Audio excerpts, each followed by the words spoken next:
जी अस्सलाम वालेकुम, कैफ और आज के लेक्चर आगाज करते हैं। Lecture number 7। आज के लेक्चर में हम चैप्टर 1 का लास्ट कंसेप्ट डिस्कस करना है हमने, रजिस्ट्रेशन ऑफ ए कंपनी। आज के लेक्चर के बाद आप थ्योरेटिकली इस काबिल हो जाएंगे कि अपनी खुद की कंपनी बना सके, अपनी खुद की कंपनी, उसका प्रोसेस आपको सिखाया जाएगा। लेकिन याद रखिए, हर वो काम जो हम सीखते हैं वो करने वाला नहीं होता, क्योंकि हमारा काम है इस कंपनी बनाने से कहीं ज्यादा अहम कंपनी चलाना। तो चैप्टर 1 के एंड में आपको कंपनी बनाना सिखाया जाएगा, चैप्टर 2 से ऑनवर्ड कंपनी चलाना सिखाया जाएगा।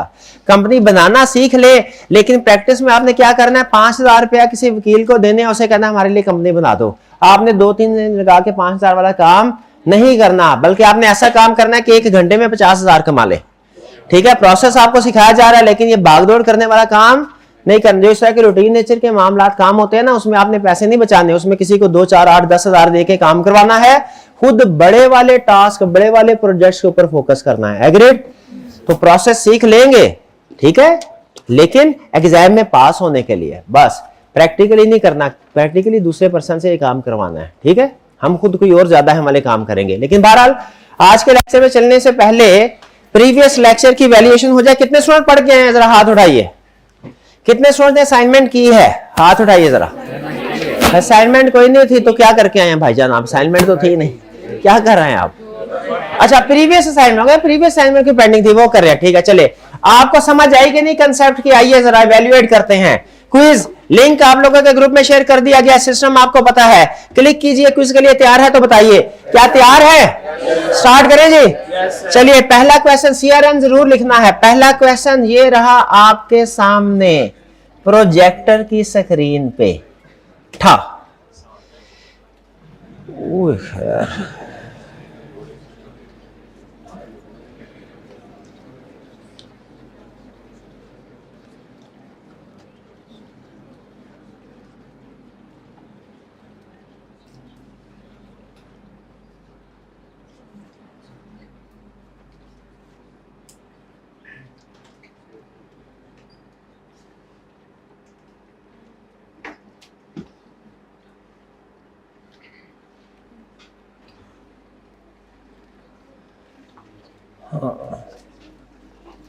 वो कह रहे मेंबर ने इतराज किया है कि भैया कंपनी ने वोटिंग सिर्फ और सिर्फ इन पर्सन और इन प्रॉक्सी लॉ की है। क्या बताइए, जो मेंबर वोट कास्ट करेंगे सिर्फ इन पर्सन या थ्रू प्रॉक्सी कर सकते हैं, क्योंकि और तरीकाकार भी है। और तरीकाकार क्या है, यही वो पूछ रहा है। मेंबर में vote only in person and by proxy while postal ballot is limited to listed company. नहीं नहीं नहीं नहीं, 4 मेथड है और वो हर कंपनी के लिए। Members में vote in person, by proxy, by postal ballot or through video link if facility exists. Yes sir. ये ऑप्शन ठीक है। तो चारों ऑप्शंस है। करेक्ट ऑप्शन क्या हुई हमारी? बीटा। शाबाश। नेक्स्ट आगे चलते हैं। थोड़ा सा लेंथी क्वेश्चन था, ऐसा ही है ना, तो आगे चलते हैं।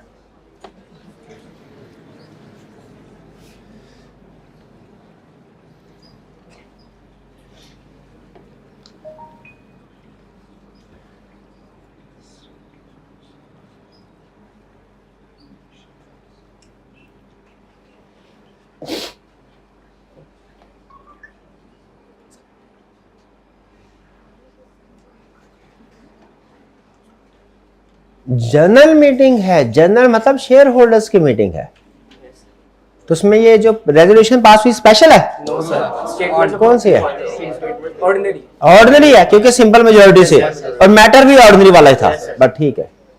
करेक्ट ऑप्शन, शाबाश, D. Ordinary resolution requiring simple majority. ये स्पेशल रेजोल्यूशन 32 भाईजान क्या कर रहे हैं? ऐसे ना करें, स्पेशल रेजोल्यूशन में बताया हुआ है 3/4 मेजोरिटी 75% के इक्विवेलेंट होती है। 3/4 मेजोरिटी, एक है 3/4 नहीं है भाई, खुदा का ऑफ करे। ये वाले मर्जी है आपकी। चलिए आगे चलते हैं।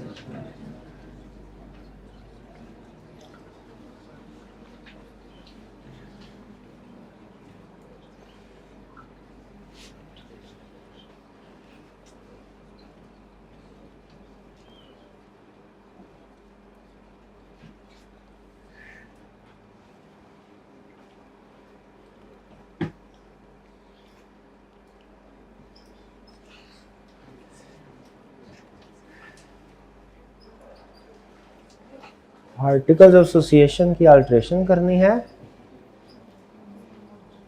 वेटिंग फॉर, नहीं तो क्या ये special resolution, the resolution valid है if 75% member present approve it? नहीं, क्यों नहीं वैलिड भाई? दो और कंडीशन भी तो है, सिर्फ 75% वाली कंडीशन नहीं है स्पेशल रेजोल्यूशन के लिए। ये भी रिक्वायर्ड है कि अगर आपने स्पेशल रेजोल्यूशन पास करनी है ना तो कम से कम 21 दिन पहले नोटिस देना है।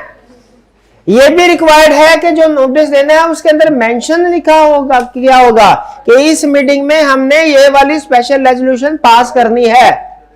अचानक धमाका थोड़ी कर देना मीटिंग में कि ये भी रेजोल्यूशन पास होनी है, पहले बताना पड़ता है। ये देखिए विदाउट 21 डेज की भी वायलेशन हुई है और आपने मेंशन भी नहीं किया कि स्पेशल रेजोल्यूशन होगी, तो ये स्पेशल रेजोल्यूशन पास नहीं हो सकती। ये कल वाला लेक्चर इन्होंने सही तरीके से नहीं ये लिया। 14 डेज में वैसे फिर भी एक शर्त ऐसी है कि उसमें 14 डेज फिर भी चले सही माना जा सकता है। क्या? सारे के सारे मेंबर्स अगर एग्री करें, जो कि तकरीबन नामुमकिन ही है।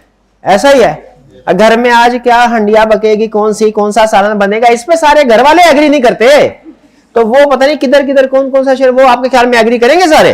तो बहुत मुश्किल कंडीशन है, लेकिन बहरहाल अल्लाह ने लिखी है तो लिखी है, ठीक है। हो सकता है, लेकिन किस शर्त में हो सकता है? इसमें तो बिल्कुल भी नहीं हो सकता ना, इसमें तो एग्री भी नहीं उसने कुछ बताया होगा। तो ये 49 स्टूडेंट्स नहीं, ये कंसेप्ट सही है भैया, ऐसे नहीं चलेगा। आगे चलते हैं, ये वाले गुड हैं, ये गुड बच्चे हैं, शाबाश शाबाश, वो भी गुड है, बस थोड़ा रिवीजन करनी है उन्होंने, आज जाके करेंगे ये।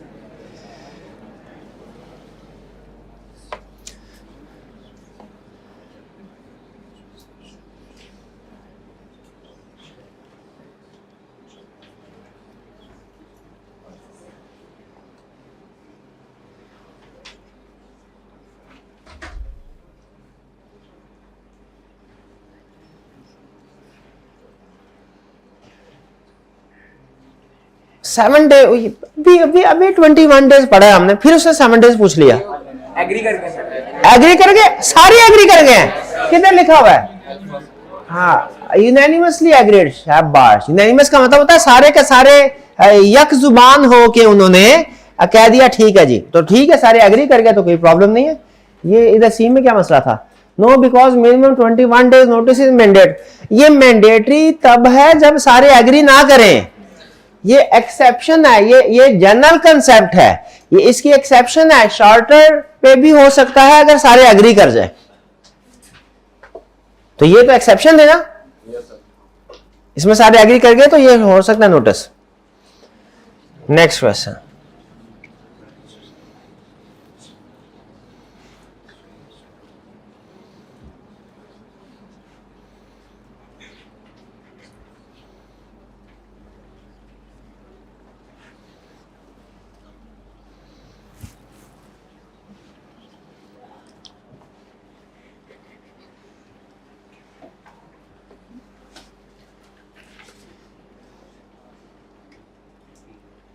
मिस्टर बिलाल आ गया है, मिस्टर बिलाल ने प्रॉक्सी के जरिए से वोट कास्ट करना है। यानी मिस्टर बिलाल कह रहा है मेरे को कोई काम है, मैं नहीं आ सकता मीटिंग में, प्रॉक्सी भेजता हूं किसी को। प्रॉक्सी उस बंदे को कहते हैं जो मेंबर की जगह पे आएगा। क्या कहते हैं? जैसे कॉलेज में होता था ना, आप जिस दिन गैर हाजिर हो तो दोस्त को कहते हैं मेरी प्रॉक्सी लगा देना। ये वही है प्रॉक्सी, कि हम गैर हाजिर हैं मेंबर और हमारी जगह पे किसी और बंदे को भेज दिया, वो जाके मीटिंग में हमारी हाजिरी लगवाएगा वोटिंग में, वो है प्रॉक्सी। क्या प्रॉक्सी की लॉ ने इजाजत दी है? कॉलेज में इसकी इजाजत नहीं होती थी, क्या कंपनी की मीटिंग में इसकी इजाजत है?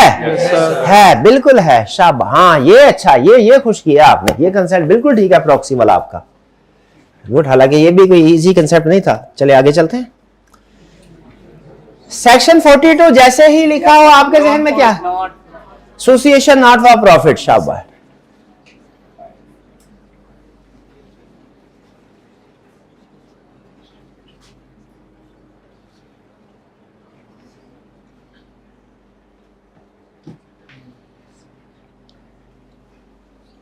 हाँ तो फाइन देना पड़ेगा ना इनको,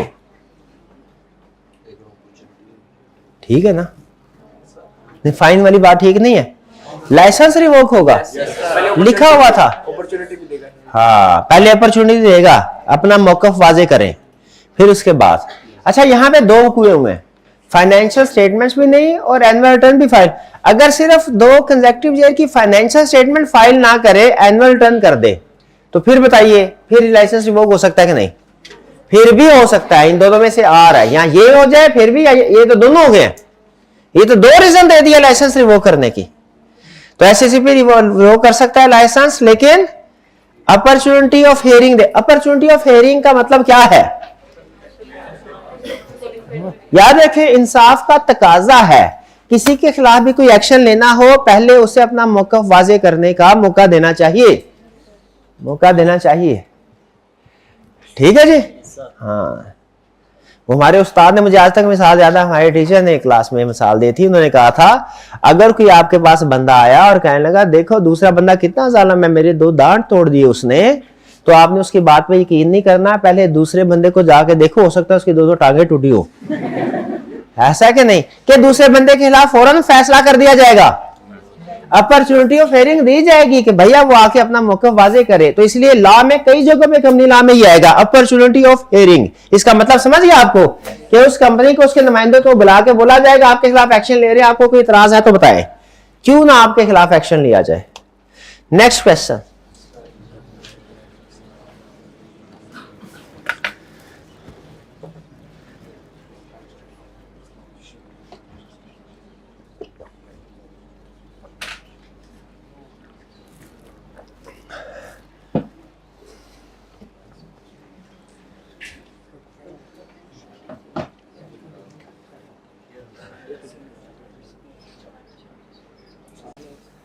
ये लो, प्रॉफिट भी कमाना चाह रहा है, नाम में लफ्ज़ लिमिटेड में, ये तो नहीं हो सकता, ये तो कभी भी नहीं हो सकता।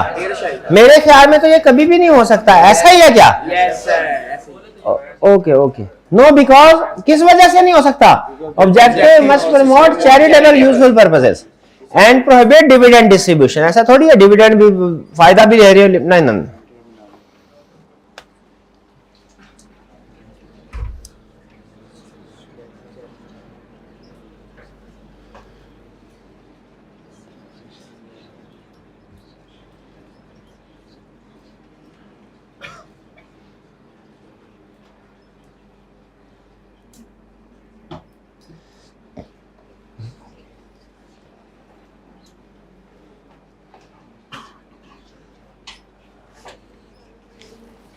हाँ, क्राइटेरिया कहने लगा ये तो कंपनी ही नहीं है, क्योंकि इसके नाम में वर्ड लिमिटेड ही नहीं है। अब ये कंपनी नहीं है तो इसका मतलब है इसकी लाइबिलिटी भी अनलिमिटेड होगी। क्राइटेरिया लिमिटेड है, कंपनी है कि नहीं है? कंपनी है, और इसकी लाइबिलिटी भी क्या है? हालांकि नाम में लफ्ज लिमिटेड नहीं, एक्सेप्शन है। नॉर्मल रूल क्या है? एग्जाम में हर क्वेश्चन में आपने यही रूल ध्यान में रखना है। एग्जाम के हर केस स्टडी के अंदर नाम में लफ्ज लिमिटेड है तो कंपनी है, लफ्ज लिमिटेड नहीं है तो कंपनी नहीं है। लेकिन अगर एसोसिएशन नॉट फॉर प्रॉफिट वाला क्वेश्चन हुआ तो फिर याद रखे, फिर नाम में लफ्ज लिमिटेड नहीं है, उसके बावजूद भी कंपनी होगी। यही तो उसको सहूलत मिलती है, यही तो प्रिविलेज है इसके लिए। Section 42, section 42, section 42।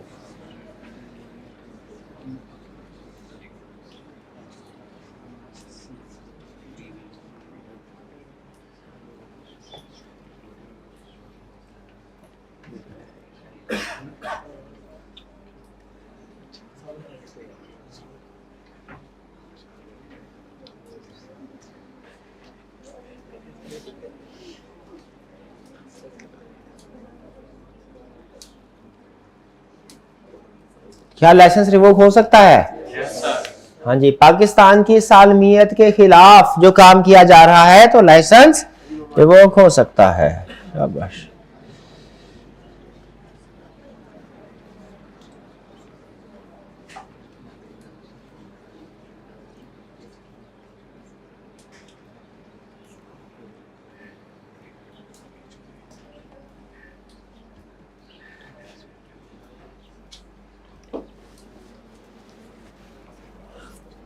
Article draft किया लेकिन फॉर्मेट वो फॉलो नहीं किया जो कि एससीसीपी ने दिया हुआ।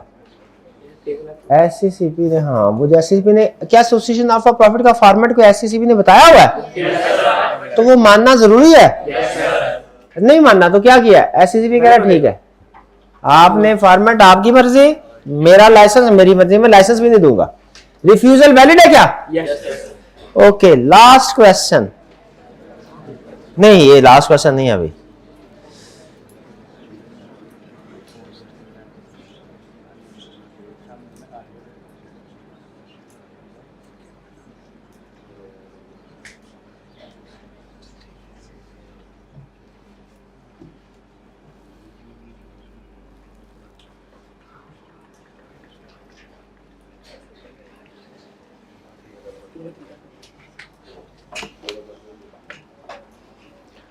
मेंबर कह रहे हैं पोस्टल बैलेट ये सही नहीं है, इसके लिए कमीशन से इजाजत लेनी पड़ेगी। नहीं सर, बताइए, कंपनीज एक्ट ऊपर के एससीसी भी ऊपर? कंपनीज एक्ट ऊपर। कंपनीज, हाँ, कंपनीज एक्ट कंपनी से, एससीसी भी कंपनी से ऊपर है, कानून से ऊपर नहीं है। कानून के हाथ बहुत लंबे हैं, तो कानून में जब यह लिख दिया कि पोस्टल बैलेट हो सकता है, एससीसीपी से इजाजत लेने की जरूरत है क्या? नहीं, लॉ में लिखा हुआ है कर सकते हैं, तो मतलब कर सकते हैं।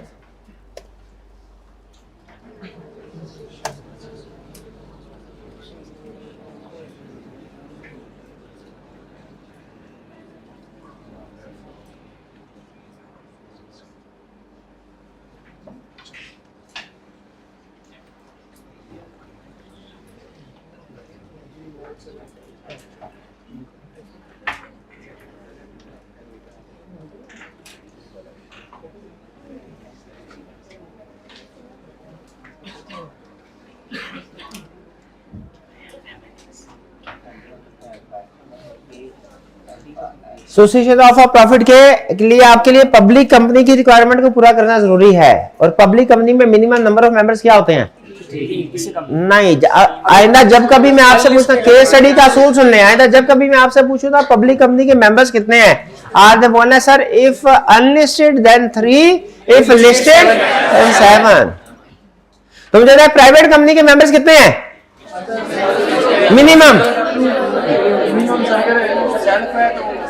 हाँ, if as single member company तो 1, if other than single member company तो 2। शाबाश शाबाश, बिल्कुल ठीक है, लाइसेंस रिवोक हो जाएगा। 3 मेंबर्स जरूरी है। नेक्स्ट हमारा लास्ट क्वेश्चन,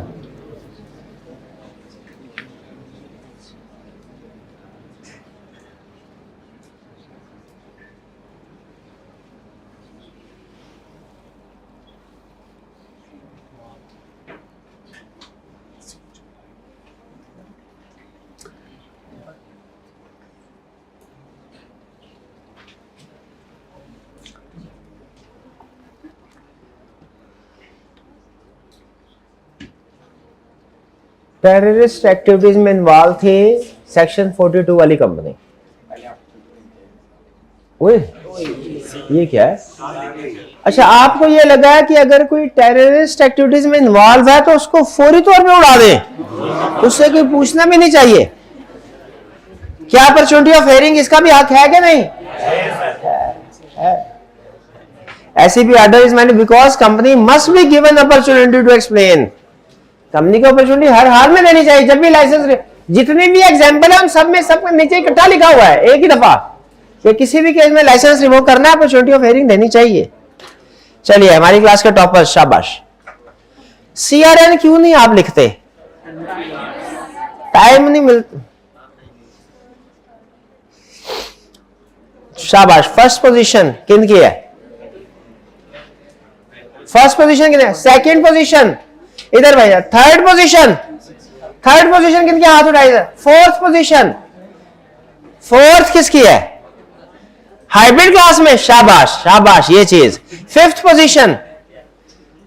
पोजीशन जरा हाथ ज्यादा ऊपर उठाएगा, हाथ नजर आए। Sixth position, seventh, eighth position किन की है? ये ऑनलाइन वालों की लिखते हैं। नाइन्थ पोजीशन,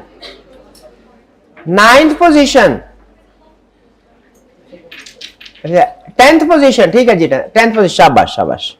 चलिए, ये था हमारा क्विज। अब प्रीवियस लेक्चर में से कोई क्वेश्चन पूछना चाहते हो फटाफट पूछ लीजिए, फटाफट क्वेश्चन पूछ ले प्रीवियस लेक्चर में से।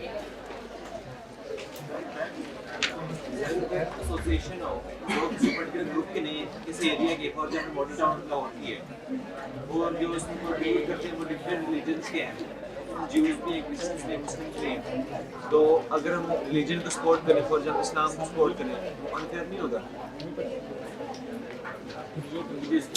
In association not for profit में याद रखें, कोई पाबंदी नहीं है, किसी भी रिलीजियन का पर्सन किसी भी नॉट फॉर प्रॉफिट ऑर्गेनाइजेशन का मेंबर बन सकता है। उन्होंने एक एग्जांपल थोड़ी क्रिएट किया, लेकिन उसका एंड सोल्यूशन यही है। एग्जांपल मैं रिपीट नहीं कर रहा, ठीक है, लेकिन उसका एंड रिजल्ट यही है, क्या, किसी भी नॉट फॉर प्रॉफिट ऑर्गेनाइजेशन में किसी भी रिलीजियंस के लोग आगे कर सकते हैं। लॉ की तरफ से पाबंदी नहीं है, वो अब आपको खुद बताना है, देखना है कि किन लोगों को साथ मिलाना है, किन को नहीं मिलाना। ठीक है, इनका क्वेश्चन यह है कि अगर कोई इस्लामिक एक्टिविटी से रिलेटेड कोई ऑर्गेनाइजेशन हो, उसमें कोई फॉर एग्जांपल क्रिश्चियन है, कोई ज्यू है, उसको उसका मेंबर बनाया जा सकता है, तो बनाया जा सकता है। आपको क्या लगता है, क्या ये जो क्रिश्चियन है या नॉन मुस्लिम है, ये क्या इस्लाम की खिदमत नहीं कर सकते? कर सकते हैं। अल्लाह ताला ने काम लेना, अल्लाह ताला चाहे तो काम लड़ेगा। अगर खुदा ना खास्ता किसी के साथ हमारी जंग हो जाए, तो ये चाइना साथ मिलकर लड़ेगा कि नहीं लड़ेगा? अगर हम इस्लाम के लिए लड़े हो, तो चाइना तो मुस्लिम तो नहीं है, नॉन मुस्लिम है, ठीक है, तो वो हो सकता है। किसी भी लीगली किसी भी नॉट फॉर प्रॉफिट ऑर्गेनाइजेशन के अंदर कोई भी मेंबर बना सकते हैं। ये आपने खुद देखना है, जिन लोगों ने मिलजुल के काम करना है ना, उन्होंने देखना हमारे किसके साथ सोच मिलती है, किसके साथ नहीं मिलती। और कोई क्वेश्चन?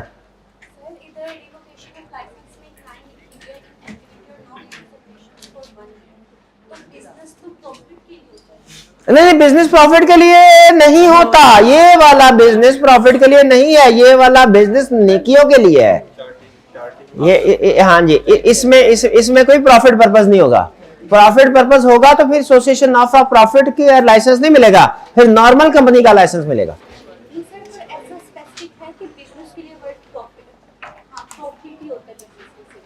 नहीं, बिजनेस अलग है, प्रॉफिट वो लॉ टू लॉ वेरी करता है। किसी लॉ में शायद बिजनेस का मतलब यही हो प्रॉफिटेबल एक्टिविटी, लेकिन यहां पे वो ये बता रहा है कि एसोसिएशन ऑफ प्रॉफिट का लाइसेंस लेने के लिए प्रॉफिटेबल एक्टिविटी नहीं होनी चाहिए, सर्व करना होना चाहिए। चलिए अब चलते हैं हम अपने कंसेप्ट को आगे। कल के लेक्चर में हमने दो चीजें सीखी थी एसोसिएशन ऑफ प्रॉफिट के हवाले से, एक वो कंडीशन जिनमें लाइसेंस मिलेगा और दूसरी वो कंडीशन जिनमें लाइसेंस रिवोक होगा। आज क्या पढ़ने जा रहे हैं, अगर लाइसेंस रिवोक होगा तो क्या होगा। आज तीसरी और आखिरी चीज एसोसिएशन ऑफ प्रॉफिट के बारे में पढ़ने जा रहे हैं। क्या? अच्छा, जब लाइसेंस मिलेगा तो कंपनी का स्टेटस क्या होगा, उसे सारे प्रिविलेजेस मिलेंगे, राइट्स मिलेंगे जो कि एक पब्लिक कंपनी लिमिटेड के होते हैं, और उसकी लायबिलिटीज भी वैसी ही होंगी चाहे पब्लिक कंपनी की होती हैं, लिमिटेड कंपनी की, लेकिन उसके नाम में वर्ड लिमिटेड नहीं आएगा। तो अगर लाइसेंस रिवोक हो गया, क्या हो गया, लाइसेंस रिवोक हो गया तो क्या होगा, सुन लीजिए, ये तरतीब से चलेगा। ये आसान कंसेप्ट है, तरतीब से चलता है, पहले ये होगा, फिर ये होगा, फिर ये, फिर ये और फिर ये। तो क्या क्या होगा जब लाइसेंस रिवोक होगा, तो क्या क्या होगा, ये सुन लीजिए। कंसेप्ट की हेडिंग क्या है, कॉन्सिक्वेंसेस ऑफ रेवोकेशन। कह रहे इमीडिएट रिक्वायरमेंट, फौरी तौर पे क्या करना है जब लाइसेंस रिवोक हो जाएगा। 22 मार्च 2025 को लाइसेंस रिवोक हो गया, तो 23 मार्च को कंपनी ने क्या करना है। Number 1, once SECB revokes the license, company must stop all activities except recovering money owed to it. उसने अपनी सारी एक्टिविटीज बंद कर देनी है। लोगों से डोनेशन कलेक्ट करने के लिए जो जो उन्होंने सेमिनार का प्लान बनाया था, लोगों से मेल मुलाकात का प्लान बनाया था, वो सारी सारी एक्टिविटीज खत्म कर देनी है। हाँ, अगर किसी से अमाउंट रिसीव करनी थी ना, यानी डोनेशन नहीं लेनी, डोनेशन इकट्ठी नहीं करनी, किसी को उधार दिया था वो वापस लेना है तो वो कर सकते हैं। डोनेशन के पैसे वसूल नहीं कर सकते, किसी को उधार पैसे दिए थे वो वसूल कर सकते हैं। पहली लाइन का मतलब समझ आया। स्टॉप ऑल एक्टिविटीज, कौन सी इनकी सबसे ज्यादा एक्टिविटीज कौन सी होती है, वही चैरिटेबल एक्टिविटीज, चैरिटी इकट्ठी करने के लिए। कहता है नहीं करना, क्यों नहीं करनी चैरिटी इकट्ठी, लाइसेंस रिवोक हो गया तेरा, नहीं कर सकते, अब नहीं कर सकते। दूसरा, नॉट रिक्वेस्ट और एक्सेप्ट डोनेशन, किसी से डोनेशन को एक्सेप्ट रिक्वेस्ट नहीं करना। और हमने कोई मीना बाजार प्लान किया हुआ था, उधर हमने कहा था कि 2-4 प्रोग्राम ड्रामे शामे दिखा के लोगों से चंदा मांगेंगे, क्या वो कर सकते हैं?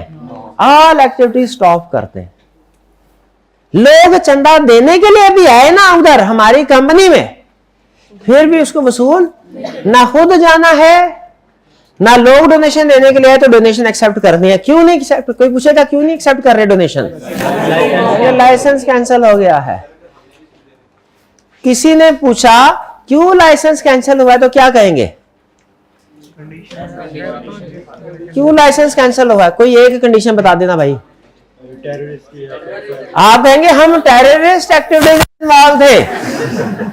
यही कह रहे हैं ना भाई, इसने कहा है। कोई पूछेगा लाइसेंस क्यों रिवोक हुआ, क्या बताएंगे? हाँ, बुक और रिकॉर्ड के ये अच्छी मिसालें दिया करें ना। वो मनी लॉन्ड्रिंग की मिसाल दे रहे हैं, वो टेररिस्ट है नहीं। कोई भी है ठीक, पेपर में नंबर पूरे मिलेंगे। बुक्स एंड रिकॉर्ड्स में हिसाब किताब नहीं रखा था, कितने पैसे आए कितने के हिसाब किताब नहीं रखा था। तो डोनेशन एक्सेप्ट नहीं करनी, एक्टिविटी सारी रोक देनी है, डोनेशन एक्सेप्ट नहीं करनी। और सारे के सारे एसेट्स, मेरा तो ये ख्याल है नॉर्मल कंपनी वाला होना चाहिए सिस्टम। क्या सारे एसेट बेच के पैसे मेंबर को दे दो? यहां पे नॉर्मल कंपनी में ऐसे होता है, यहां पे ऐसे नहीं होगा, क्योंकि ये तो ना, इसमें तो मेंबर्स को कोई बेनिफिट नहीं दिया जा सकता। तो फिर एसेट्स किधर जाएंगे? सवाल ये है, कंपनी तो बंद हो जाएगी, मसला कंपनी का नहीं है, वो तो हो गई बंद। मसला उस कंपनी की, अगर वो हॉस्पिटल था उसकी सारी मशीनरी किधर जाएगी? दूसरे हॉस्पिटल के, दूसरा स्कूल, करीब एक दूसरा स्कूल है वो भी एनजीओ है, उधर ना ट्रांसफर कर दें। उसने क्या करने हैं? हाँ सेम, शाबाश सेम। तो यहां पे देखिए कह रहा है ट्रांसफर ऑल एसेट्स ले after paying debts and liabilities, यानी जो अमाउंट किसी को पे करनी है वो पे करने के बाद जो नेट एसेट्स होंगे वो ट्रांसफर करो। ठीक है? किसको?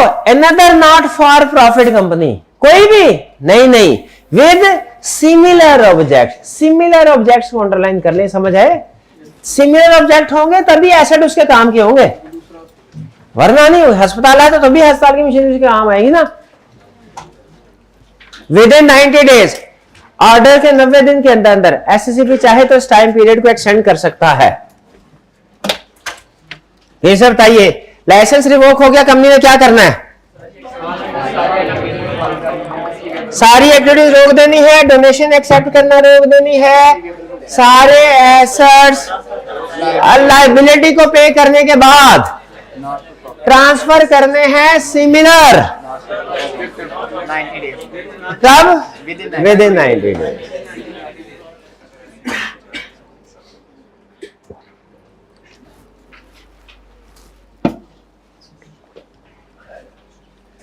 एससीसीपी चाहे तो टाइम को एक्सटेंड भी, इतना जालिम नहीं है एससीसीपी जितना आप समझ रहे हैं। उसके पास जब कोई एप्लीकेशन लेके जाए, कोई वैलिड रीजन हो, तो वो अक्सर एक्सटेंशन दे देता है कि चलो कोई बात नहीं 15 दिन और ले लो। ठीक है? फिर क्या है? Keep only enough funds to cover winding up striking off expenses. हाँ, लेकिन अगर चाहे तो थोड़े से पैसे ये एसोसिएशन नॉट फॉर प्रॉफिट अपने पास भी रख सकती है। सारे पैसे ना दूसरी एनजीओ को ट्रांसफर कर दे, थोड़े से पैसे अपने पास रख सकती है। किस मकसद के लिए? क्योंकि बाद में कंपनी के कफन दफन का इंतजाम करना है। कंपनी के जिस्म से रूह निकल गई है। जिस दिन एससीसीपी ने लाइसेंस रिवोक किया तो कंपनी के जिस्म से रूह निकल गई है। उसकी जो भी प्रॉपर्टी सासाजा जेब में जो कुछ पैसे पड़े थे, चीजें पड़ी थी, निकाल के किसको दे दी? कफन वाले को नहीं दी, वो वाली वार से दूसरे हमसायों को दे दी है। हमसाया जो इसी तरह का काम कर रहे थे, लेकिन थोड़े से पैसे रख लेने किस लिए? क्योंकि कंपनी को वाइंड अप करवाना है। याद रखें, company is created by process of law and company is wound up by process of law. Company create होगी तो वो भी प्रोसेस ऑफ लॉ से होगी, और खत्म होगी तो वो भी। तो खत्म करने के लिए, क्रिएट करने के लिए भी रजिस्ट्रार के पास जाया जाता है, कंपनी खत्म करने के लिए भी रजिस्ट्रार के पास जाया जाता है। तो एससीसीपी के पास किस लिए जाया जाता है? लाइसेंस लेने के लिए। लाइसेंस एससीसीपी देगा, लेकिन कंपनी रजिस्टर कौन करेगा? रजिस्ट्रार। तो लाइसेंस रिवोक हो गया तो कंपनी को भी अब खत्म करवाना है कि नहीं रजिस्ट्रार के खातों से, कि उधर रह रहे कंपनी खत्म कर, तो उसके पास जाना है तो आने जाने का जो इन ड्राइव का किराया है वो रख सकते हैं आप। डायरेक्टर जो है कंपनी के वो क्या करेंगे, कुछ ना कुछ पैसे रख लेंगे वाइंडिंग अप के लिए, ठीक है। और स्ट्राइकिंग ऑफ एक्सपेंस का मतलब है उसका नाम स्ट्राइक ऑफ करने के लिए, स्ट्राइक ऑफ कॉलेज में होता था ना, नाम स्ट्राइक ऑफ कर दिया, निकाल दिया रजिस्टर से।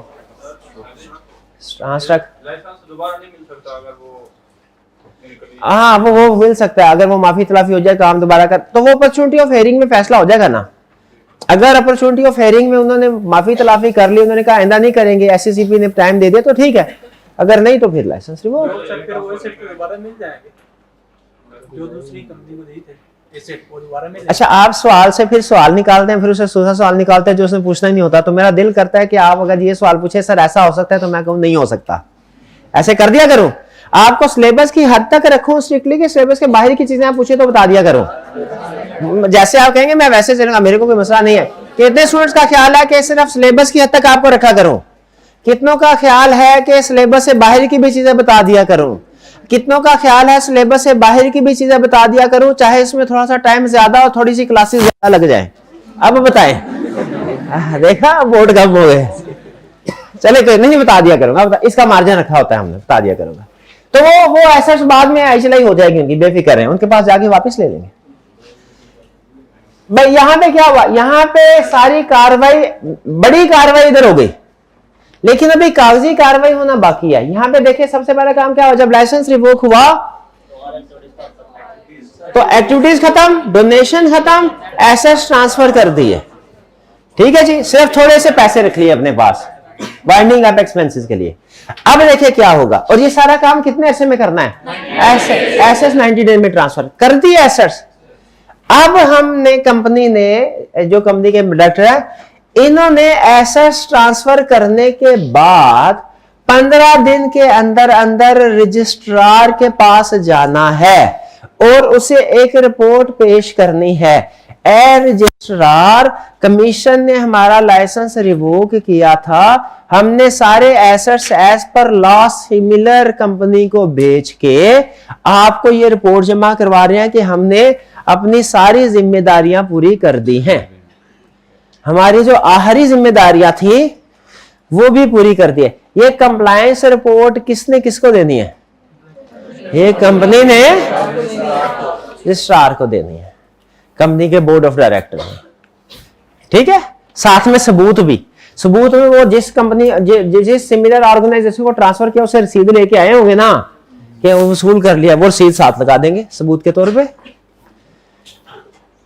फिर इसके बाद जब रजिस्ट्रार को कंप्लायंस रिपोर्ट मिल जाएगी, उसके बाद 30 दिन के अंदर अंदर रजिस्ट्रार उस रिपोर्ट को पढ़ के अगर मुतमिन हो गया कि ठीक है वाकई में ट्रांसफर कर दिए हैं, रजिस्ट्रार इस रिपोर्ट को एक्सेप्ट कर लेगा और फिर कंपनी की वाइंडिंग अप का प्रोसेस शुरू कर देगा। कंपनी की वाइंडिंग अप का प्रोसेस शुरू कर देगा, ठीक है। If it has no assets or liabilities, it may instead apply for removal of its name from the registrar.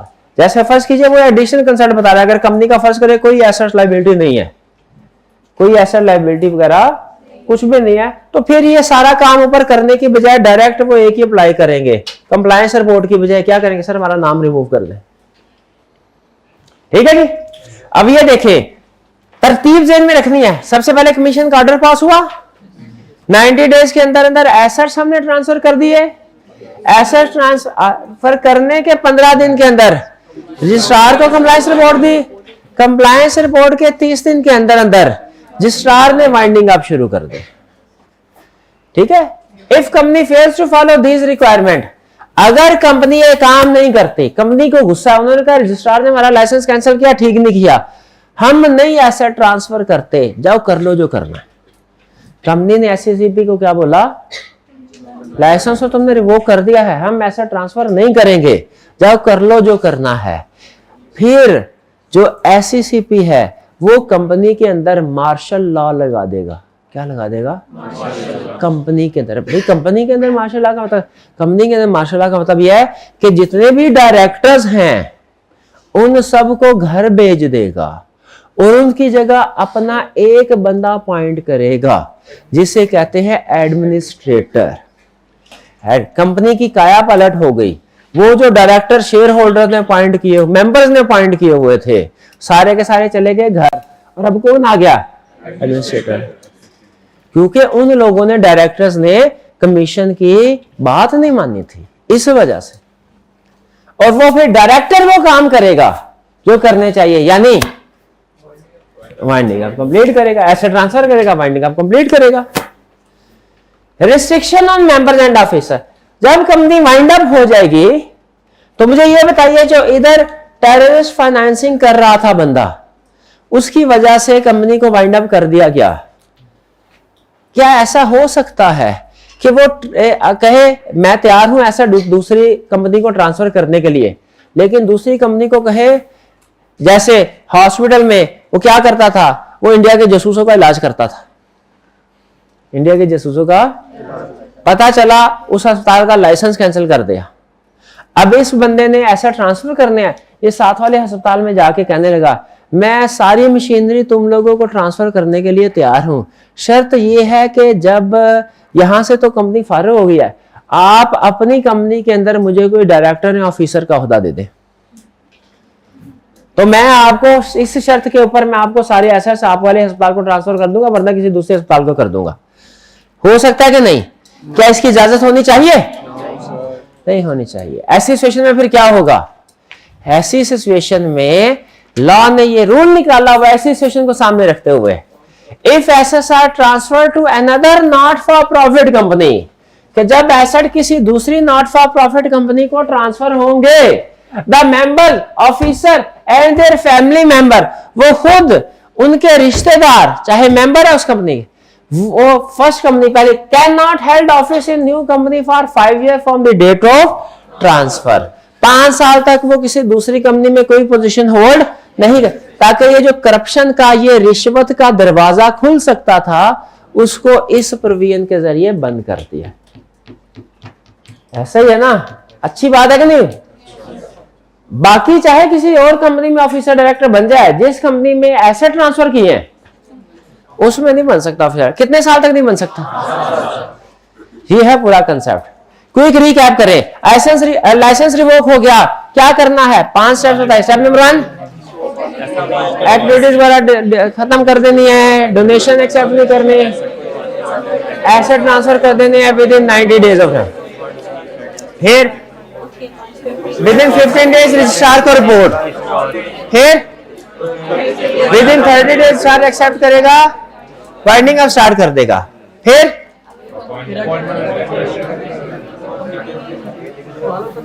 हाँ, अगर गवर्नमेंट फॉलो नहीं करेगी एडमिनिस्ट्रेटर को अपॉइंट किया जा सकता है। और 5th last, restriction on member. कोई प्रॉब्लम इसमें? क्या मुश्किल था जी?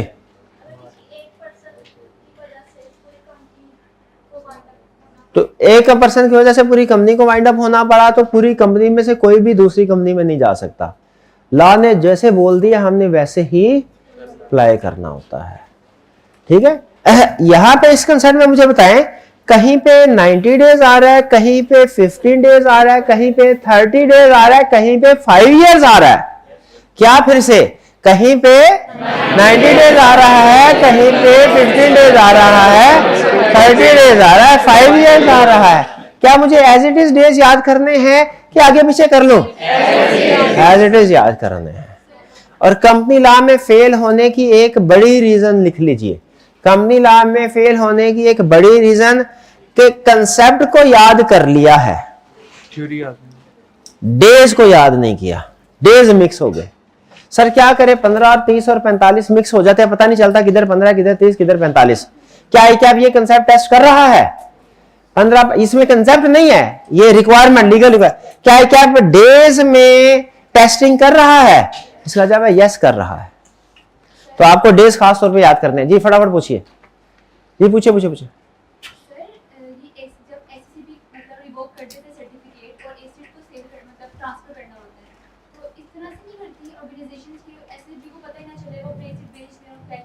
नहीं नहीं नहीं, उन्होंने कहा कि इस तरह नहीं हो सकता कि जी जब लाइसेंस रिवोक हुआ तो चुपके से एसेट को बेच दिया जाए। उन्होंने कहा जी हमारे पास कुछ भी नहीं है। अब भूल गए, उन्होंने हर साल फाइनेंशियल स्टेटमेंट्स रजिस्ट्रार को, आपके ख्याल में 30 दिन में रजिस्ट्रार क्या करता है? वो यही देखता है कि मेरे पास लास्ट फाइनेंशियल स्टेटमेंट जब आई थी कौन कौन सा एसेट इन्होंने शो करवाया था, और ये जो ट्रांसफर की रिपोर्ट जमा करवा रहे हैं इधर कौन कौन सा ट्रांसफर करवाया, उसको पता चल जाएगा, वो पकड़ लेगा उनको, ठीक है, फिर रिपोर्ट को एक्सेप्ट नहीं करेगा। जी सर एसेट ट्रांसफर करते हैं वो किस बेस पे करते हैं कि दूसरी नॉन प्रॉफिट ऑर्गेनाइजेशन को ट्रांसफर कर रहे हैं, तो वो ट्रांसफर की बेस है कि सिमिलर होनी चाहिए। सर हो सकता है वो भी हमारी कंपनी हो दूसरी, 2 नंबर के लिए बना रही हो कंपनी। इसका मतलब है कंसेप्ट समझ आ गए हैं आपको। आगे चलते हैं। आइए, अगर मगर जब करना शुरू हो, अगर मगर करनी जरूर है, कंसेप्ट में नहीं, केस स्टडी में, जब वो केस स्टडी सामने आएंगी। केस स्टडी अभी आपको मैंने केस स्टडी अटेम्प्ट करना नहीं सिखाई, आपको ये पता है ना? हाँ जी, चैप्टर 1 कंप्लीट कर लें। चैप्टर 1 में थोड़ी सी 2-3 कंसेप्ट सिर्फ ऐसे हैं केस स्टडी वाले। चैप्टर 2 में भी 4-5 है केस स्टडी वाले। चैप्टर 3 में बेतहाशा प्रैक्टिस है। आपकी जो सही वाली जेन्युइन एग्जाम लेवल की केस स्टडी की प्रैक्टिस होगी ना, वो चैप्टर 3 से होगी। तो चैप्टर 1 और 2 में फिर ये ना कहेगा सर ने अभी तो केस स्टडी का अटेम्प्ट कैसे करनी है, सर डराते रहे हैं कि केस स्टडी में मसला आ सकता है मसला, लेकिन अटेम्प्ट नहीं करवा, प्रैक्टिस नहीं करवाई, वो कब करवानी है? चैप्टर 3 में। चैप्टर 1 और 2 में भी हल्की हल्की होगी, लेकिन ज्यादा प्रैक्टिस कब होगी? चैप्टर 3 में। जी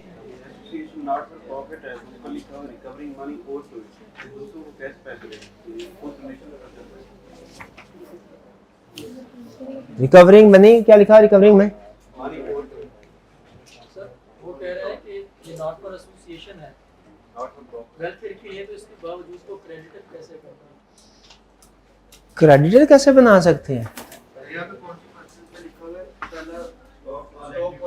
कॉन्सिक्वेंसेस में लिखा हुआ है stop all activities except recovering money owed to it, के यानी जो इसको मनी रिसीवेबल है किसी से वो रिकवर करवा सकती है, बाकी नहीं। तो आप ये कह रहे हैं कि वो कौन से पैसे होंगे जो इसको रिसीवेबल हैं? वो असल में बता होंगे कौन से, वो इसने अपने एम्प्लॉयज को कुछ एडवांस दिया होगा, वो रिकवरेबल है। वो तो मैंने आपको ऐसा एग्जांपल दी ना कि लोन वगैरह दिया होगा ताकि आसानी से बात समझ आ जाए। प्रैक्टिस में ये लोन नहीं देती, वो तो बैंक देते हैं, लेकिन कंसेप्ट समझाने के लिए लोन वाली एग्जांपल इजी थी इसलिए मैंने दी। अब आप थोड़ा टेक्निकली अगर डिस्कशन करना चाहते हैं तो ये वो पैसे होंगे जो कुछ एम्प्लॉइज को एडवांस के तौर पे दिए होंगे। वो उनसे कहेंगे भैया एडवांस इसलिए दिया था अगले महीने ताकि आपकी सैलरी में से कट जाएं, अब अगले महीने की नौबत ही नहीं आने, अब तो पैसे वापस करने पड़ेंगे, तो उससे पैसे ले लेंगे। ठीक है जी। सर जो नॉन प्रॉफिट ऑर्गेनाइजेशन दूसरे ट्रांसफर करती है एसेट्स, अब वो तो ठीक है सिमिलर ऑब्जेक्ट्स की बेस पे करती है, लेकिन ये भी तो कह सकती है कि आप हम आपको ये बेनिफिट देंगे या कुछ शर्त रख सकती है कि जिसकी वजह से वो है तो बहुत ज्यादा नॉन प्रॉफिट ऑर्गेनाइजेशन, लेकिन वो सिर्फ इसको करेगी तो वो किस बेस पे करेगी? इनका क्वेश्चन ये है कि सर एसेट्स है ना सारे, तो ऐसा होना चाहिए कि वो सारी नॉट फॉर प्रॉफिट ऑर्गेनाइजेशन में डिस्ट्रीब्यूट हो जाएं। ये एक ही को सारे क्यों ट्रांसफर कर रहे हैं?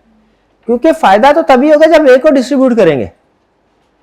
फायदा कब होगा? जब एक और दूसरा ये कि ये कौन सी, ये नॉर्मली वो होती है जो उसी इलाके में करीब तरीन होती है, ये देखा जाता है। एक हॉस्पिटल है ना, तो फिर ये नहीं होगा कि लाहौर में अगर एनजीओ के तो एसोसिएशन ऑफ प्रॉफिट रजिस्टर थी तो जाके वो मीरपुर में उसको दे दिया जाएगा, नहीं, लाहौर में ही किसी दूसरी करीबी तरीन, ताकि लोग भी इफेक्टेड ना हो, लोगों का भी तो फायदा देखना है, तो उसी इलाके के फोटो जाके फायदा।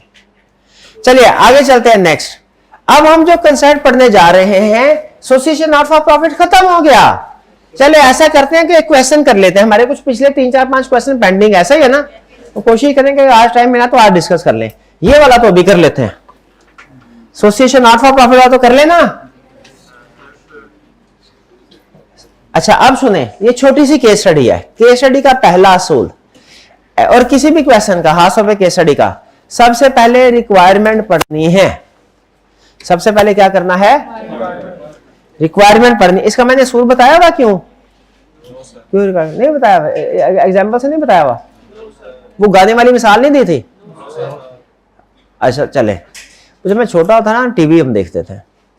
अब मैं बताना क्या चाह रहा हूं कि मैंने क्यों आपसे ये कहा कि केस स्टडी में हमेशा पहले रिक्वायरमेंट पढ़नी है, टीवी देखते उसमें बाज़ बात क्विज प्रोग्राम होते थे। तो आजकल जैसे वो अजीबोगरीब सी हरकतें चल रही होते हैं ना, हमारे ज़माने में भी चल रही होते थे, लेकिन उसमें थोड़ी कम अजीबोगरीब होते थे। तो उसमें एक क्विज में उसने सवाल पूछा, उसने कहा ऐसा है कि आपको एक क्लिप दिखाया जाएगा, उसके बाद वो कोई 30 सेकंड का क्लिप होता था, उसके बाद उस क्लिप के बारे में आपसे सवाल पूछा जाएगा, वो जो मुकाबला करने आए थे, आपने उसका जवाब देना। उसने कहा ठीक है। उसने क्लिप चलाया, क्लिप में कोई गाना था। अब वो गाना शुरू, पहले वो एक बंदा आया, वो कुछ गा रहा था, फिर दूसरा उसका साथ पूरा बैंड था, कोई दूसरे लोग आए, तीसरे लोग आए, वो पहले एक जगह पे सीन था, फिर दूसरी जगह पे। अब जो देख रहा था ना, उसका माइंड प्रोसेसिंग कर रहा था, अच्छा ये कितने लोग आए हैं इसमें, क्योंकि एंड में कोई भी सवाल पूछ सकता है, कितने मेल हैं, कितने फीमेल है, बैकग्राउंड में लोकेशन कौन सी है, लोकेशन कितनी दफा चेंज हुई है, वो सारा ये चीजें एवेल्युएट कर रहा था, साथ साथ हिसाब किताब लगा रहा था। एंड में जाके उसने सवाल पूछा, इस गाने में ये वाला लफ्ज कितनी दफा आया है? जो आप नहीं दे सका, गलत हो गया। समझ आ गई बात? क्यों? अच्छा, रिक्वायरमेंट उसने एंड में बताई। अगर यही वो क्लिप दिखाने से पहले सवाल पूछ लेता, रिक्वायरमेंट मेरी क्या है, आपने बताना है कि इस गाने में ये लफ्ज कितनी दफा आया है, तो मुझे बताइए देखने वाले का माइंड डिफरेंट इररेलेवेंट चीजों के ऊपर फोकस कर रहा होता, उसका माइंड सिर्फ रिक्वायरमेंट को सामने रख के रेलिवेंट कंटेंट को एनालाइज कर रहा होता कि हर रेलिवेंट इररेलेवेंट इंफॉर्मेशन की प्रोसेसिंग कर रहा था। बताइए। तो याद रखिए, जब केस स्टडी के अंदर आप पहले केस स्टडी को पढ़ना शुरू करते हैं, एंड में रिक्वायरमेंट नहीं, तो आपको नहीं पता, आपके माइंड को नहीं पता कि एंड में रिक्वायरमेंट क्या पूछेगा। आपका माइंड हर एंगल से उस इंफॉर्मेशन को प्रोसेस कर रहा होगा, प्रोसेसिंग आपके माइंड की ज्यादा, और वो इररेलेवेंट इंफॉर्मेशन को भी एनालाइज कर रहा होगा, जो कि गलत है। लेकिन जब आप पहले रिक्वायरमेंट को पढ़ लेंगे तो फिर इससे क्या फायदा होगा, आपका माइंड फोकस हो जाएगा, वो सिर्फ उस रेलिवेंट इंफॉर्मेशन को ही, जो रिक्वायरमेंट के मुताबिक रेलिवेंट है, उसी को एनालाइज कर रहा होगा। आपका आंसर भी फोकस और टू द पॉइंट होगा। इसीलिए केस स्टडी का पहला और सबसे बड़ा असूल आज आपको सिखा रहा हूं, क्या? पहले रिक्वायरमेंट पढ़नी। आज के लिए इतना ही काफी है, ठीक है जी। आगे चले। कितने स्टूडेंट्स ने ये असूल लिखा है जो मैंने अभी बताया है? ये सिर्फ चंद 10% ने, हालांकि सबको लिखना चाहिए था। कोशिश करें, जो कंसेप्ट की सारी चीजें लिखी हुई हैं, लेकिन जो इधर गुर की बातें आपको बताई जाती है ना, tips, exam tips and tricks, वो लिख लिया करें। वो कई दफा किताबों में लिखी होती, कई दफा नहीं लिखी होती। तो लिख मेरा भाई, क्या लिखा मेरे भाई ने? केस स्टडी में सबसे पहले रिक्वायरमेंट पढ़नी है। बोले, केस स्टडी में सबसे पहले रिक्वायरमेंट पढ़नी है। केस स्टडी में सबसे पहले रिक्वायरमेंट, तो रिक्वायरमेंट क्या है? Specify the period for which members and officer of SGH will not be eligible to hold any office in GEH. हमें नहीं पता एसजीएच कौन है, हमें नहीं पता जीईएच कौन है, लेकिन हमें यह पता है कि वो कोई टाइम पीरियड की बात कर रहा है। हाँ। कह रहे मैसर शरीर जनरल हॉस्पिटल। जैसे ही मैं हॉस्पिटल आया ना, मैंने कहा हॉस्पिटल, ये तो लगता है कोई एनजीओ हो सकती है, तो हॉस्पिटल के लफ्ज से मेरे जहन में एनजीओ आ गया। Is a company registered association not for profit. आज उसने कंफर्म कर दिया कि ये एक ऐसी कंपनी है जो एसोसिएशन नॉट फॉर प्रॉफिट में है। लेकिन भाईजान, वो कंपनी के कैंड पे नाम लिमिटेड आता है, इसमें क्यों नहीं है? नॉट फॉर प्रॉफिट है, इसलिए नहीं है। शाबाश। Commission revoked SGH license on 30th January 2020 and ordered transfer of all assets by 11 April 2020। Commission ने 13 जनवरी को लाइसेंस रिवोक किया और कहा है भाई 11 अप्रैल तक सारे के सारे एसेट्स ट्रांसफर कर दो। तो कब तक एसेट ट्रांसफर करने हैं? नहीं, 11 अप्रैल तक।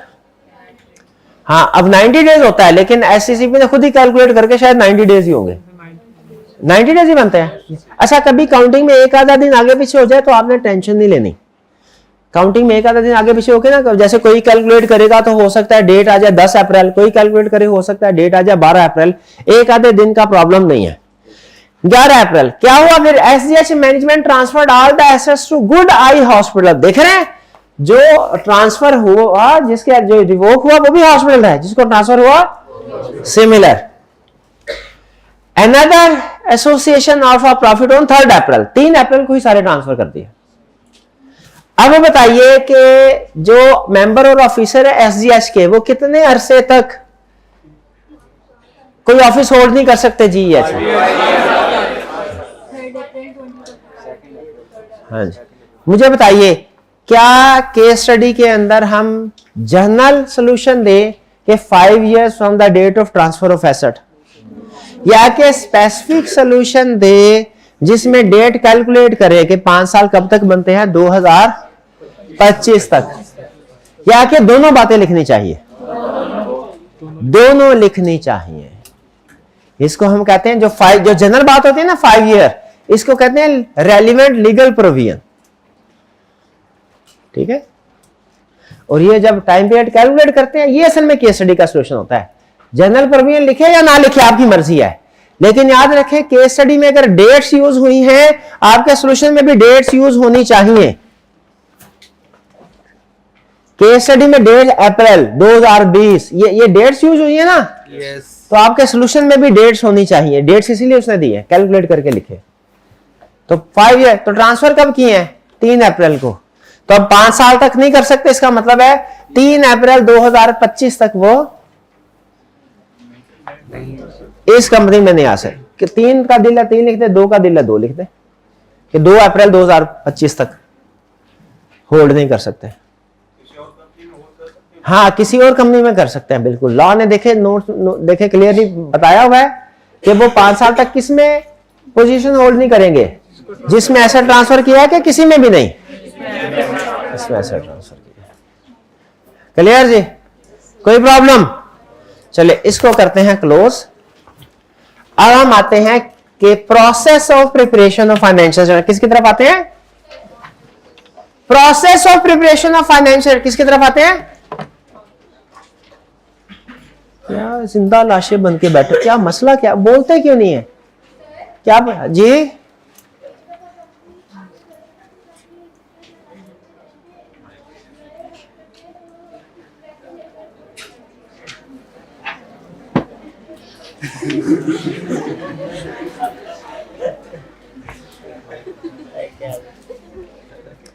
जी जी बताइए बताइए बताइए।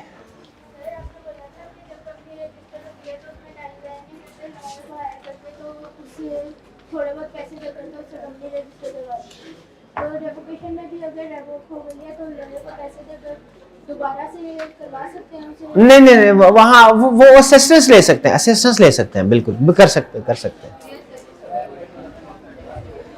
अब हम कंसेप्ट समझेगा इनकॉर्पोरेशन। सबसे पहले तो याद रखिए, ये कंसेप्ट सीखे कि कब आपके लिए कंपनी बनाना रिक्वायर्ड है। कब आपके लिए कंपनी बनाना रिक्वायरमेंट। अब हम क्या सीखने जा रहे हैं? कंपनी बनाने का प्रोसेस। तो पहले तो ये जान ले कि कब कंपनी बनाना रिक्वायर्ड है। वैसे तो आपकी मर्जी है, रिक्वायर्ड नहीं भी है फिर भी कंपनी बनाना चाहे बना सकते हैं। ठीक है। आपके यहाँ सारी असाइनमेंट कर ली हमने, लॉ की असाइनमेंट भी कर ली, केस स्टडी भी कर ली, 2-2.5 घंटे अभी भी है दिन में, टाइम गुजारे नहीं गुजरा, क्या करें? फारिग बैठ, चलो ऐसा करते हैं कंपनी बनाते हैं।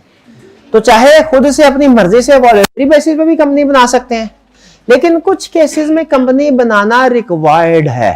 वो सुन ले कब रिक्वायर्ड है। पहली सिचुएशन, अगर कुछ लोग आपस में मिलके प्रॉफिट पर्पस के लिए बिजनेस कर रहे हैं, अगर कुछ लोग आपस में मिलके प्रॉफिट पर्पस के लिए बिजनेस कर रहे हैं और उनकी तादाद 20 से ज्यादा हो जाती है, उनकी तादाद कितनी हो जाती है? 20 से ज्यादा। अगर 20 से ज्यादा लोग मिलके कोई बिजनेस करें, जैसे पार्टनरशिप है, उसमें पार्टनर्स की तादाद 20 से ज्यादा हो जाए, उनके लिए लाजमी है कि अपने आप को कंपनी के तौर पे रजिस्टर करवाएंगे। अगर रजिस्टर नहीं जब 20 से ज्यादा लोग आपस में मिलके प्रॉफिट पर्पस के लिए बिजनेस करें, क्योंकि 20 एक रीजनेबल लिमिट है। 20 से ज्यादा का मतलब है साइज ऑफ बिजनेस बहुत ज्यादा हो गया, अब आपको कंपनी के तौर पे रजिस्टर होना चाहिए। तो कंपनी के तौर पे रजिस्टर करवाना रिक्वायर्ड है। अगर मेंबर्स की तादाद 20 से ज्यादा है लोगों की तादाद, पर्सन की तादाद 20 से ज्यादा है और आप उस बिजनेस को कंपनी में कन्वर्ट नहीं करवाते, तो फिर आपको लेवल 1 की पेनल्टी पड़ेगी, फाइन पे करना पड़ेगा थोड़ा सा। और फिर जो जितने भी लोग या पर्सन वो बिजनेस कर रहे हैं वो सारे के सारे पर्सनली लायबल हो जाएंगे। भाई बात समझ आए? तो बेसिक रिक्वायरमेंट क्या है कि जब 20 से ज्यादा लोग मिलके प्रॉफिट पर्पस के लिए बिजनेस करें तो उसे कंपनी के तौर पर रजिस्टर।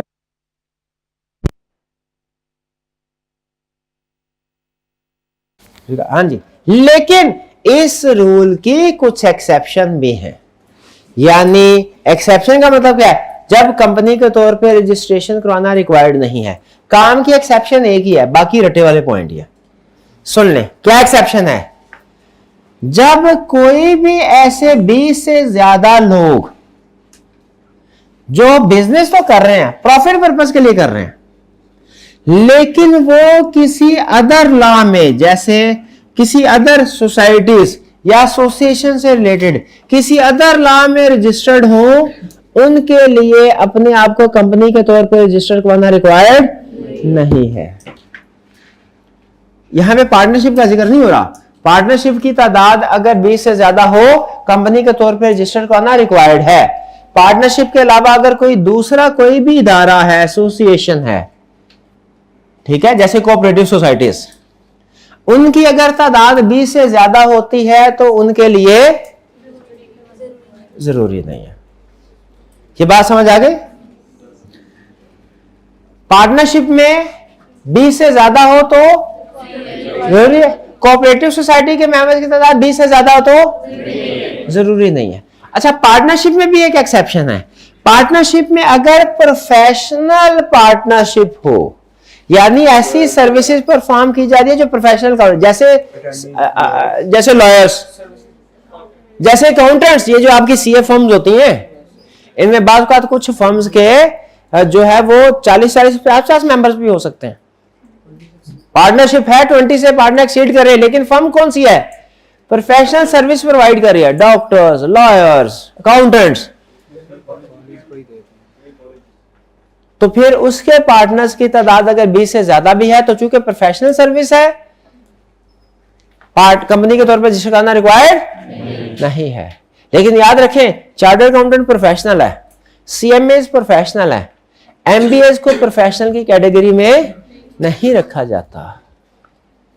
ठीक है, एमबीएस को प्रोफेशनल की कैटेगरी में, अगर 25 एमबीए मिलकर बिजनेस करना चाहते हैं, कंपनी के तौर पर रजिस्टर करना रिक्वायर्ड है कि नहीं? रिक्वायर्ड है। 25 चार्टर्ड अकाउंटेंट मिलकर बिजनेस करना चाहते हैं, वो रिक्वायर्ड नहीं है। फर्क समझ आ रहा है? 20 से ज्यादा लोग जब भी इकट्ठे होकर प्रॉफिट पर्पस के लिए बिजनेस करेंगे, कंपनी के तौर पर रजिस्टर करना रिक्वायर्ड है, लेकिन किसके लिए नहीं रिक्वायर्ड? कोऑपरेटिव सोसाइटी या ऐसी एसोसिएशन जो किसी अदर लॉ में रजिस्टर्ड है। और किसके लिए नहीं रिक्वायर्ड? प्रोफेशनल। और किसके लिए नहीं? अभी ये बाकी ये 2 पॉइंट रटे वाले।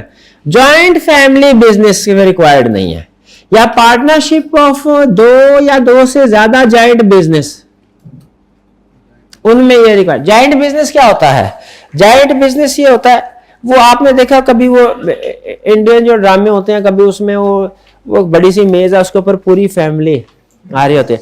वो दादाजी जो जब आए थे, क्या मुंबई में आए थे, उनके पास 10 रुपए थे, उन्होंने 10 से 10 लाख, 10 लाख से 10 करोड़, ऐसे ही होता है ना, 10 अरब रुपए हैं। बच्चे ने कहा, पापा मैंने स्कूल के साथ कोई फंक्शन पे जाना है, कहीं पे सैर करने के लिए जाना है, मुझे 200 करोड़ दे दीजिए। वो कहता नहीं, इतने ज्यादा पैसे तुमने क्या करने हैं, जाओ तुम्हें सिर्फ 100 करोड़ मिलेगा। वो ऐसे लगता है दुनिया की ओर चल रही है, ऐसे मतलब बैठे बैठाए गरीब फील करना शुरू हो जाता अपने आप, अच्छा वाला बंदा। उसमें नॉर्मली ये होता है कि फैमिली और बिजनेस, ऐसा असल में ना जो इंडियन कल्चर होता है, हिंदू कल्चर, उसमें ये होता है कि अपना तरीकाकार होता है, उसमें लोग फैमिली फॉर्म में बिजनेस करना पसंद करते हैं। तो उसमें बहुत से लोग फैमिली है ना, वो एक पूरी जो तीसरी चौथी नस्ल भी बात हो सकता है वो इकट्ठे बिजनेस कर रही हो, इसको बोलते हैं हिंदू अनडिवाइडेड फैमिली, शायद टेक्स्ट में भी आपने सुना हो। तो जो उनका कल्चर है, तो वहां पे अगर ये दोनों एक्सेप्शन उनके लिए बेसिकली, कि अगर पाकिस्तान में, ये पंजाब में तो ऐसा नहीं है, सिंध साइड पे काफी ऐसी फैमिलीज हैं जो बिजनेस करती हैं, ये तो अगर ऐसे जो जॉइंट फैमिली है जो मिलके बिजनेस कर रहे हैं और उसमें फैमिली, हमारे यहाँ भी बात बात ऐसा होता है ना, वालिद साहब के साथ जो है वो बेटे भी दुकान चला रहे हैं, उसके बाद बेटों के आगे बेटे जो है वो भी हो सकता है दुकान। तो ये आप अगर देखें ना तो असल में कोई ये ऑर्गेनाइजेशन के तौर पे रजिस्टर्ड नहीं है, इसे कहते हैं जॉइंट फैमिली बिजनेस। वो कह रहे हैं इस जॉइंट फैमिली बिजनेस में अगर जो मालिकान है, ठीक है, दादाजी के आगे वो बेटे, बेटों के आगे बेटे, इनकी तादाद 20 से ज्यादा हो जाए तो इनके लिए भी कंपनी फॉर्म में रजिस्ट्रेशन कराना रिक्वायर्ड नहीं है। और इधर एक फैमिली, जॉइंट फैमिली, और फिर दूसरी तरफ दूसरी जॉइंट फैमिली, ये दोनों मिलकर अगर बिजनेस करना शुरू कर दे, तो कौन कौन सी फैमिली मशहूर है उधर इंडिया में? एक अंबानी फैमिली है, दूसरी कौन सी? टाटा। ये अंबानी फैमिली और टाटा, यानी जॉइंट फैमिली ऑलरेडी है, जॉइंट फैमिली ने मिलके दूसरी जॉइंट फैमिली के साथ बिजनेस करना शुरू कर दिया, तो वो भी कंपनी के तौर पे रजिस्टर करवाना रिक्वायर्ड नहीं है अगर टोटल मेंबर्स की तादाद 20 तक हो। ये अजीब सी बात है, ये मुझे भी समझ नहीं आई आज तक कि जब टोटल मेंबर्स की तादाद 20 की लिमिट लगा दी तो फिर इसे एक्सेप्शन में लिखने की जरूरत ही क्या थी? लेकिन बाहर अल्लाह है, जैसा है वैसा है। जॉइंट फैमिली वाला कंसेप्ट समझ आ गया कि नहीं? बात समझ आ गई? ओके, चलिए आगे चलते हैं। अच्छा, अभी तक के कंसेप्ट में हमने सिर्फ एक चीज सीखी है। क्या चीज सीखी है? कि किन ऑर्गेनाइजेशन के लिए कंपनी के तौर पर रजिस्ट्रेशन करवाना जरूरी है और किन के लिए जरूरी नहीं है। 4 नंबर के साथ एक्सेप्शन पूछेगा तो चारों बातें लिख देंगे। चले, आज का ये सारा जो आपका कंसेप्ट है ना, जितना भी हम ये सारे का सारा रटे वाला कंसेप्ट है। जो अभी इससे पहले हमने रेवोकेशन पढ़ा वो भी रटे वाला कंसेप्ट है, ठीक है। अच्छा, आप मुझे पूछते नहीं है, मैं भी भूल जाता हूं। लेक्चर के एंड पे हमेशा मुझसे पूछ लिया करें, सर आज जो कुछ पढ़ा इसमें कौन सा वाला हमने याद करना है और कौन से वाला से अंडरस्टैंड करना है, कौन से वाला केस स्टडी करना है वगैरह वगैरह, मैं बता दिया करूंगा। बहरहाल आज का लेक्चर सिर्फ और सिर्फ याद करने वाले रटे वाला। आगे चलते हैं। अब हमें पता चला, ओए हम तो 25 लोग, अच्छा हम हैं 4 लोग मिलकर बिजनेस करना चाहते हैं, हमारे लिए कंपनी के तौर पर रजिस्टर कराना रिक्वायरमेंट नहीं है, लेकिन अगर हमारा दिल कर रहा है कि कंपनी बनानी चाहिए, बना सकते हैं? बिल्कुल। इस 20 से ज्यादा वालों के लिए तो रिक्वायर्ड है, 20 से कम वालों के लिए ऑप्शनल है, चाहे बनाए।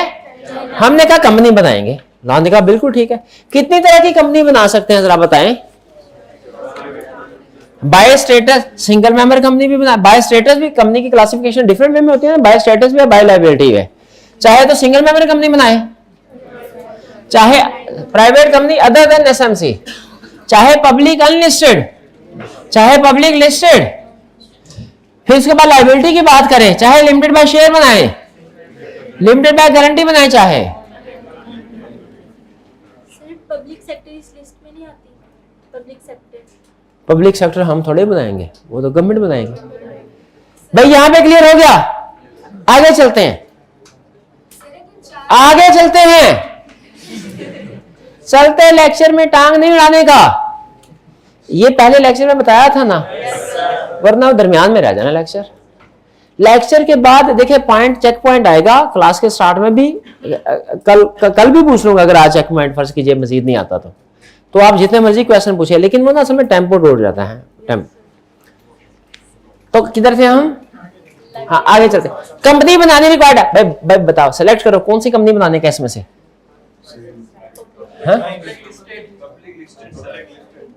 पब्लिक लिस्टेड, ठीक है। तो लिमिटेड बाय शेयर या अनलिस्टेड बना लेते हैं। लिस्टेड में एडिशनल रिक्वायरमेंट होगी, पहले बेसिक रजिस्ट्रेशन, पहले रजिस्ट्रार के पास तो रजिस्ट्रेशन करवा ले, फिर स्टॉक एक्सचेंज में चले जाएंगे। पब्लिक कंपनी बना रहे हैं, unlisted public company, okay. Limited by share, limited by guarantee के अनलिमिटेड, और रेयर की तरफ ना जाए, लिमिटेड बाय शेयर कराएं। क्यों? आप खुद अपने आप बैल मुझे मार, अपनी लायबिलिटी खुद अनलिमिटेड करें। लिमिटेड बाय, इसमें से फैसला किया पब्लिक, इसमें से फैसला किया लिमिटेड बाय शेयर, ओके। है कंपनी एक ही, क्या public company limited by share भी हो सकती है? हाँ ना, हाँ ना। अगर आपने एसएमसी का फैसला किया बनाने का तो उसका असूल सुन ले। अगर सिंगल मेंबर कंपनी बनानी है तो वो एक प्राइवेट कंपनी होगी। Private company, single, public company single member नहीं होती। पब्लिक कंपनी में 2 ही टाइप्स, अनलिस्टेड और लिस्टेड है। Single member company private company की टाइप है।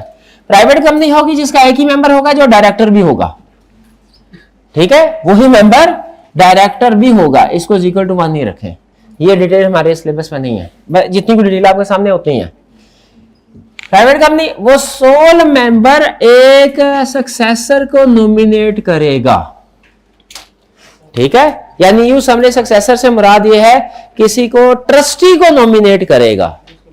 ट्रस्टी को, और ट्रस्टी को कहे मेरी बात सुन, मेरी वसीयत लिख ले, ए ट्रस्टी, ए मेरे काबिल एतबार दोस्त, मेरी वसीयत लिख दे कि जब मैं मर जाऊं तो मेरे सारे जितने भी कंपनी के एसेट्स है ये मेरे बच्चों को ट्रांसफर कर देना, ठीक है। फर्ज कीजिए 2 बच्चे, दोनों को ट्रांसफर कर देना, ये उस बंदे को बताएगा।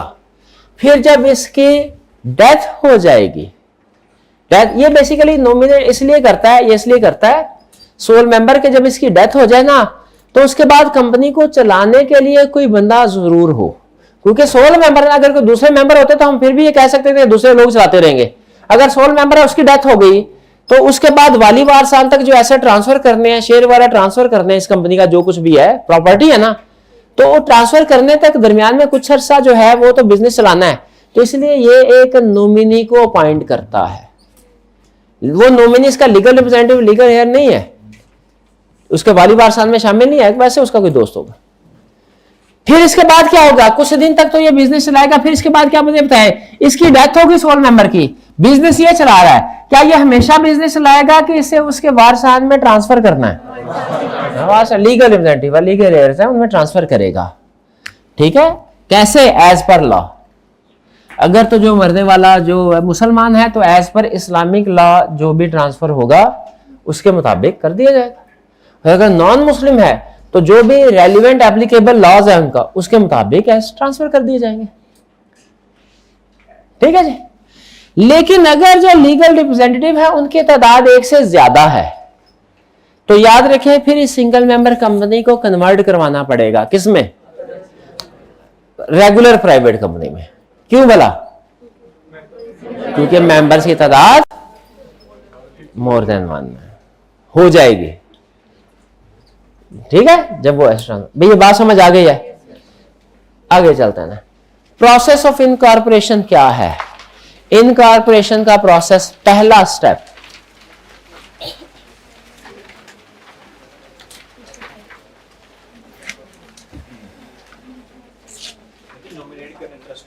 टाइम क्या हुआ? हो गया टाइम? चलिए ठीक है, कल फिर ऐसा करते हैं, कल आपका क्विज नहीं होगा, कल ये हम कंसेप्ट कंप्लीट करेंगे और इसके बाद आपके जो क्वेश्चंस हैं वो, और फिर पास पेपर के भी कुछ क्वेश्चन मैं निकाल के लेके आऊंगा, वो भी डिस्कस करेंगे। यानी कल हमारा चैप्टर 1 कंप्लीट होगा और फिर उसके बाद हम क्वेश्चन डिस्कशन करेंगे। आपने चैप्टर 1 की रिवीजन कर लीजिए, हो सकता है परसों टेस्ट रख लिया जाए आपका, मे बी नेक्स्ट वीक में हो तो कोई बात नहीं, एक दिन में 2 टेस्ट हो सकते हैं, तो पाबंदी है। मुश्किल हो, चलिए ठीक है, चलिए उसका कुछ भी कर लेते हैं, ठीक है। लेकिन आपने चैप्टर 1 को हम टेस्ट के लिए तैयार, नेक्स्ट वीक में आपका टेस्ट होगा चैप्टर 1 का, अभी बता रहा हूं, इसकी फिर तैयारी आपने शुरू कर दी, रिवीजन करें। नहीं सैटरडे को नहीं, हमारी क्लासेस, इस सब्जेक्ट की क्लासेस हफ्ते में 5 दिन होगी, इस सब्जेक्ट की सब हमारे 5 दिन होगी, हफ्ता और इतवार क्लासेस नहीं होगी, उनमें कोई टेस्ट या दूसरी एक्टिविटीज हम प्लान करेंगे, कुछ मीटिंग वगैरह भी मैं प्लान करता हूँ ऑनलाइन वाले स्टूडेंट्स की। हाँ जी, मेरे जितने भी सब्जेक्ट्स हैं उन सब में यही रूल है, बाकी टीचर्स की अपनी अपनी मर्जी है, ठीक है। वो अपने सिलेबस के लिहाज से, कुछ अपनी प्रैक्टिस, अपने प्लान के लिहाज से हर टीचर चलता है, ठीक है जी। मैं अपने बारे में बता रहा हूँ, बाकी रेलिवेंट टीचर ही आपको बताएंगे। चलिए आज का लेक्चर यहाँ पे खत्म करते हैं, अल्लाह हाफिज।